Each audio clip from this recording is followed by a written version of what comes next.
Teman-teman kepolisian, baik yang berseragam maupun tidak berseragam, simak baik-baik, karena saya sedang berbagi rasa cinta dan rasa hormat saya pada saudara-saudara semua.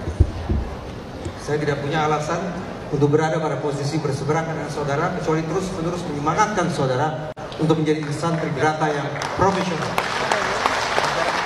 Itu keinginan kita semua ya. Bapak Ibu, rekan-rekan semua, terutama apabila hadir teman-teman Korps Tribrata, saya mencoba menanyai sekian banyak orang tentang apa yang bisa kita simpulkan terkait dengan penanganan kasus Cirebon 2016. Akan sebelumnya juga kasus Cirebon 2020 terkait dengan penangkapan Agis Yamin. Tapi kita fokus pada kasus Cirebon 2016. Sekian banyak saya tanya, saya simak, dan saya ingat baik-baik.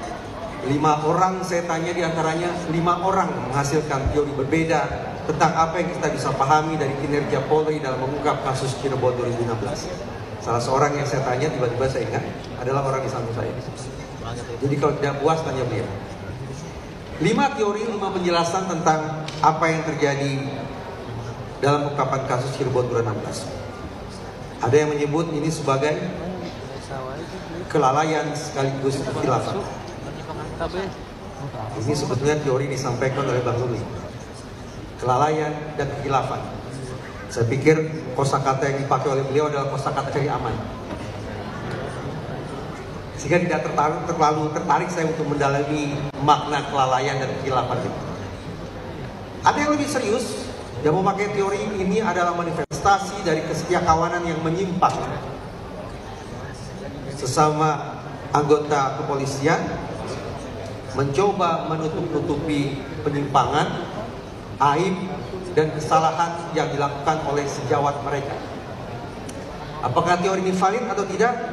Mumpung ada Pak Susno, bisa ditanyakan tentang seberapa jauh relevansi teori kesetiakawanan yang menyimpang diterapkan dalam kasus ini. Yang lebih berat lagi adalah teori kepanikan. Saya sempat protes ketika teori ini dikemukakan.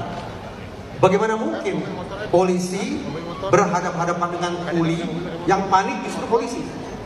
Tidak masuk akal bagi saya. Tapi teori kepanikan itu justru diangkat oleh mantan Wakapolri, Pak Ugroseno. Beliau yang menggunakan kata kepanikan sebagai potret penegakan hukum dalam kasus Cirebon 2016. Yang keempat, teorinya adalah kesembronoan. Ini saya dengar dari penasihat ahli Kapolri. Dan yang kelima, ini yang paling berat. Bukan kelalaian atau kekhilafan, 2000 lah. bukan kesetiakawanan yang menyimpang, bukan kesembronoan, bukan pula kepanikan, melainkan kejahatan. Lagi-lagi hati kecil saya berontak. Bagaimana mungkin terhadap institusi kepolisian ditempel kata kejahatan? Tapi itulah teori yang saya simak terkait dengan, sekali lagi, apa yang mereka potret terkait dengan pengungkapan kasus Cirebon 2016. 5 kata yang sesungguhnya sama sekali tidak menyenangkan untuk disimak. Oleh karena itu, dengan semangat yang sama, saya ingin katakan forum ini sesungguhnya merupakan kesempatan emas pula bagi Polri untuk mendapatkan secercah cahaya. Jadi secercah cahaya itu tidak hanya sesuatu yang dituju oleh para terpidana dan penasihat hukum mereka, tetapi secercah cahaya yang semestinya juga menjadi target untuk diraih atau direalisasikan oleh Korps Tribrata. Untuk mematahkan segala macam teori yang saya katakan tadi, bahwa teori 5 hal itu tadi tidak sungguh-sungguh bisa diterapkan untuk institusi Polri. Pertanyaannya, di mana gerangan sumber secercah cahaya itu? Saya menawarkan formulanya. Kalau tadi saya simak, Bapak Ibu rekan semua, berbicara tentang peninjauan kembali, kita pahami bahwa mekanisme hukum yang satu ini harus diikhtiarkan oleh terpidana. Jadi terpidana lah, penasihat hukum mereka lah yang harus berpeluh-peluh, yang memeras keringat, yang banting tulang untuk menemukan novum tersebut. Susahnya saya bayangkan bukan alat kepala. Kenapa? Terutama sekali karena menurut saya mereka tidak sungguh-sungguh punya akses untuk mencapai barang bukti. Contoh, sperma. Dalam kasus ini sperma disimpulkan sebagai bukti pemerkosaan. Tapi pertanyaannya, apakah para terpidana dan penasihat hukum mereka punya akses ke sperma itu untuk melakukan uji ulang? Benarkah sperma ini tanda-tanda kekerasan seksual? Demikian pula terhadap apa yang disebut sebagai entah itu samurai panjang, entah samurai pendek. Saya bayangkan kalau samurai panjang atau samurai pendek itu sungguh-sungguh digunakan untuk menusuk kedua korban. Menusuk kedua korban adalah isi laporan itu Rudiana. Kalau samurai panjang, samurai pendek digunakan untuk menusuk kedua korban, semestinya di samurai-samurai itu tertinggal sidik jari para pelaku. Dan tertinggal pula jejak darah kedua korban. Tapi pertanyaannya, apakah para terpidana dan penasihat hukum mereka punya akses ke samurai itu untuk melakukan uji tandingan? Benarkah ada sidik jari di sana dan benarkah ada darah kedua korban? Sayangnya, menurut saya, terpidana dan penasihat hukum mereka tidak cukup punya kuasa untuk menjangkau sejauh itu.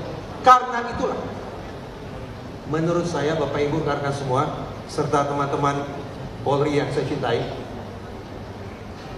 dengan segala kerendahan hati untuk kesekian kalinya saya ulangi, lakukan eksaminasi ke titik hulu secara prosedural, secara proporsional, secara profesional. Sudah tepatkah penanganan kasus Cirebon 2016? Sekiranya Polri mau rendah hati melakukan eksaminasi ke titik hulu dan membenarkan testimoni sekaligus otokritik Jenderal Listio Sigit bahwa pengungkapan kasus Cirebon 2016 tidak sungguh-sungguh taat pada kaidah saintifik, maka menurut saya ini merupakan sebuah novum. Dan kalau ini merupakan sebuah novum, maka alih-alih menunggu terpidana serta penasihat hukum mereka yang bekerja, justru Polri lah yang mengambil langkah cepat membawa novum tersebut ke Mahkamah Hukum untuk menggerakkan peninjauan kembali. Polri lah yang mengambil peran sentral itu. Sekali lagi, bawa novum itu ke ruang Mahkamah Hukum untuk diuji, yang siapa tahu hasilnya akan mengubah simpulan kita 180 derajat tentang kasus Cirebon 2016, sekaligus membuka peluang berbalik arah nasib para terpidana. Inilah secerca cahaya yang bisa justru dihasilkan oleh institusi Tribrata. Jangan tunggu terpidana, tapi Polri lah yang bergegas menemukan novum itu. Firasat saya mengatakan novum itu sudah ada di salah satu laci kantor penegakan hukum. Firasat saya, terutama sekali bukti komunikasi elektronik, baik itu gawai para tersangka maupun gawai almarhum Eki dan almarhum Afina. Firasat saya mengatakan bahwa bukti komunikasi elektronik itu serinci-rincinya, siapa dengan siapa, berkomunikasi tentang apa, pada menit, jam, detik berapa, sudah tersimpan di salah satu kantor penegakan hukum. Buka itu, bawa ke ruang hukum, ubah nasib para terpidana, ubah catatan publik, ubah teori tentang Polri yang saya sebut tadi. Terima kasih.